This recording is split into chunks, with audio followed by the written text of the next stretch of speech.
Okay, so when you picture World War II, what do you see? I'm guessing it's probably images of massive battles, powerful tanks, maybe some of those groundbreaking aircraft. But what if I told you that one of the war's most lasting breakthroughs wasn't a weapon at all? What if it's something that saves lives every single day, even now? Let's get into this incredible hidden story. So, let me just ask you straight up. What do you think it was?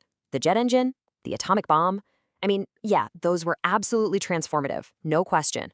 But the answer we're digging into today, well, it affects millions of us in a totally different way. Yep, that's it. It wasn't a weapon. It was a cure. The answer is medicine. You see, the sheer, overwhelming crisis of the war actually forced a revolution in healthcare that didn't just save countless lives on the battlefield, it went on to build the very foundations of the medicine we all rely on today. To really get how this happened, we first have to understand the scale of the medical nightmare the world was facing. This wasn't just a conflict, it was an unseen second battlefield being fought against death and disease on a level nobody had ever seen before. Just look at this number for a second. Over 15 million wounded soldiers. And that's just for the Allied forces. It's a number that's so big, it's hard to even wrap your head around it. This wasn't just a challenge for doctors and nurses. It was a full-blown medical crisis that was threatening to completely overwhelm every system they had. And the problem was coming from all sides, right? Doctors were seeing these horrific new types of injuries from modern weapons. Things like shrapnel, severe burns, things they'd never really dealt with on this scale. And they had to do it all with limited resources, under unbelievable pressure, with this constant, deadly shadow of infection hanging over every single wounded soldier. So here's the key. This incredible pressure cooker environment, combined with a huge new investment from governments into medical research, it created this unique moment in history. Survival literally depended on innovation. And because of that, medicine started to leap forward at a pace we have never really seen before or since. Which brings us to probably the most famous example of this whole thing, the story of penicillin. This wasn't just some new drug, you guys. This was the dawn of the antibiotic age, and it was born directly out of the desperation of war.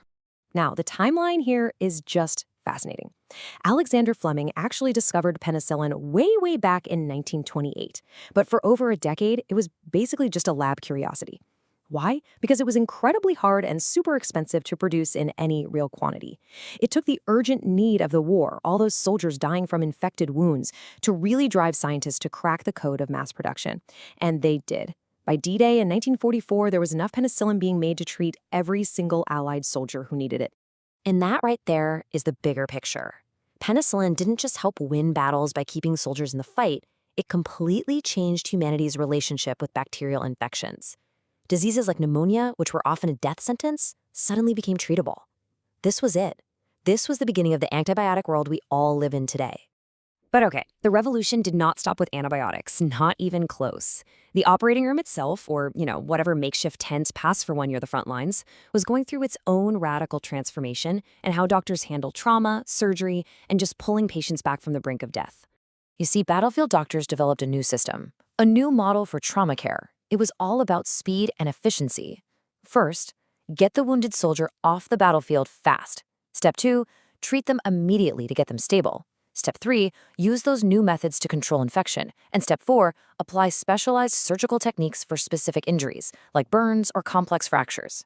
This systematic approach, it just dramatically boosted survival rates.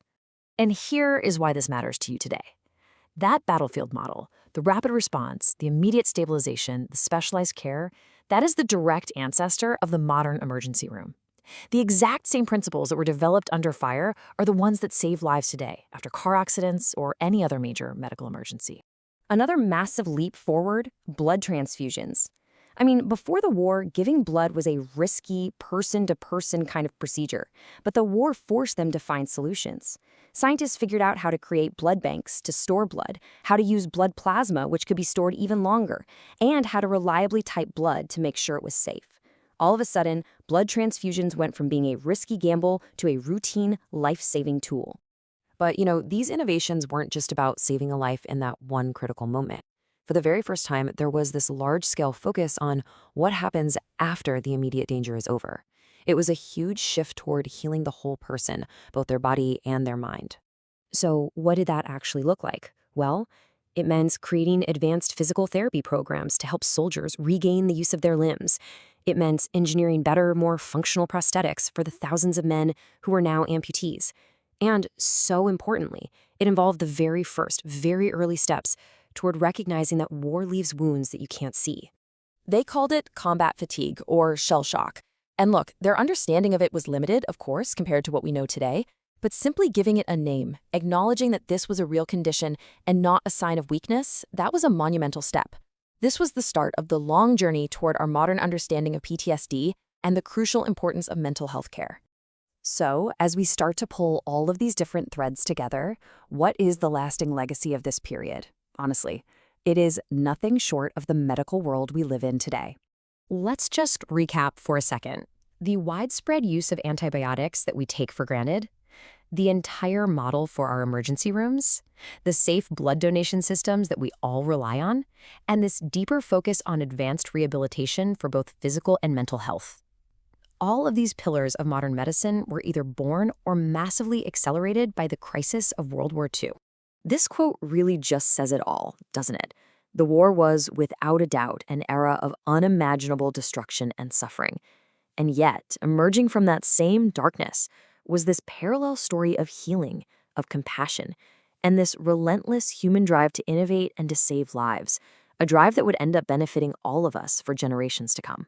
And that kind of leaves us with a pretty powerful question for our own time. When you look back at how the intense pressure of war forced humanity to solve what seemed like impossible problems, it really makes you wonder, doesn't it? What huge challenges are we facing right now? And what incredible breakthroughs are just waiting to be unlocked if we could only find that same sense of focus and urgency today?